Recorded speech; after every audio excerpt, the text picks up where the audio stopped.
What's up, Stormwalkers, and welcome back to the channel. So in today's video, I'm going to be giving you a simple framework which you can use to change any aspect of your life, whether it is relationships, whether it is school, whether it is your work life.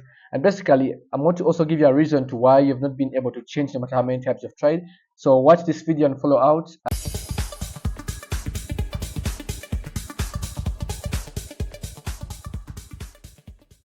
The first thing you need to know is the reason why you're actually not being able to change a lot of things in your life. And it actually goes down to a simple principle, because if you don't know why you're not able to do something, there's no way you're going to get better at doing it, even though you're told how to do it. So I'm not exactly telling you guys, but I'm just sharing a simple framework I discovered that could actually help you. So the reason why you have not been able to change a lot of things in your life is because many times we're not in charge of our lives and we are letting other things and other people control. And the way that you can see this is that when something bad happens to you, you only feel emotional about it, but you don't really have any initiative to take change. Or this is actually a clearer way of seeing this. You don't know what's next. Because if someone is in charge, they obviously know or have a plan coming forward to what they're going to do to become better. And for example, like I'm still a student, so I'm going to use that as an example. In case you're in school and maybe you failed the exam or the test, and you don't really have a plan or a way forward on how you're going to become better. Okay, some people are like, I'm going to just treat harder, I'm going to consult more. That is not really a plan, because a plan is something that you've actually set out for yourself and you're going to actually follow. Something like, can I say, you believe is going to help you.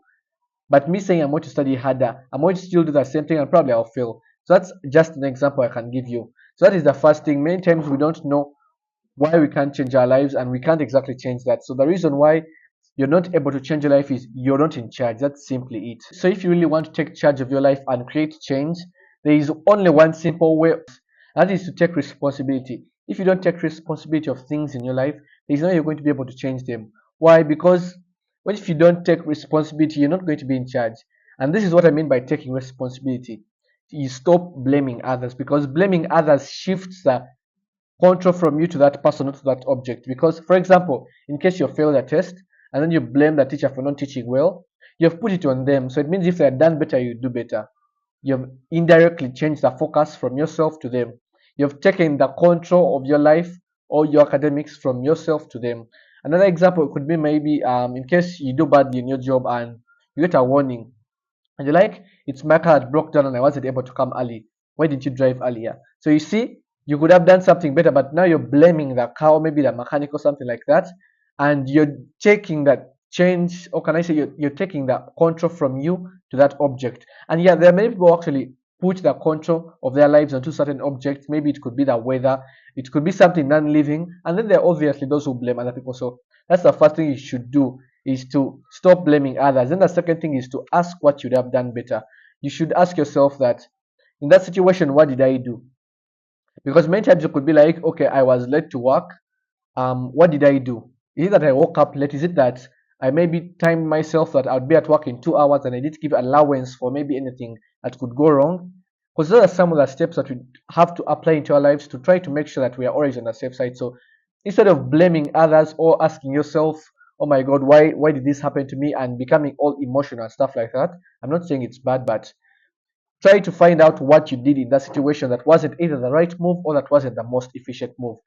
Then, second of all, in this whole step of knowing, or can I say of taking responsibility, is to actually ask yourself, what can I do now? What can I do to change? Because you're not going to change the past. You can't change the future. You can only influence the future by working fully in the present.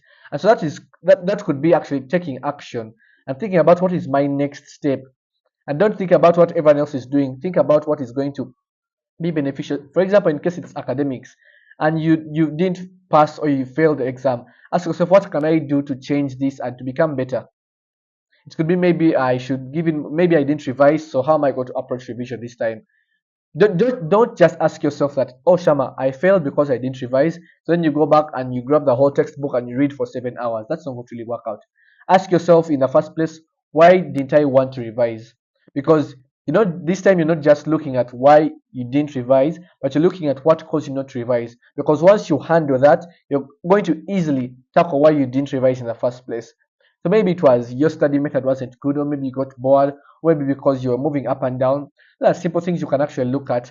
And then last step you should actually take, and it's actually the most important step, in this whole process, you have to take action. If you don't take action, things are not going to change. Many times you get stuck in analysis paralysis, whereby you keep on thinking or setting programs and setting plans and reservations and stuff like that, but you simply never act. If you don't act, there is no way something is going to change. What I'm talking about is keeping things in your mind and not bringing them out. And then this is also something simple I want to bring out as we conclude this video. It is, if you take 99% action and yet required action was 100%, you've not really taken action.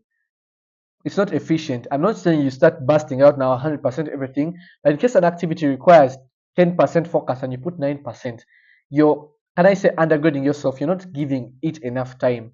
And so you're doing something different. So also taking note of how much time or what effort amount you put in is very important, because if you put in little or less than what is required or too much, you're going to either burn out or you're going to be doing yourself a disservice. So with all that said, hopefully you guys got something from this video, because I've also been applying this method and it has actually worked for me. So it's not all about just doing stuff, it's also about efficiency. And I'll see you guys in the next one. Thank you so much for watching.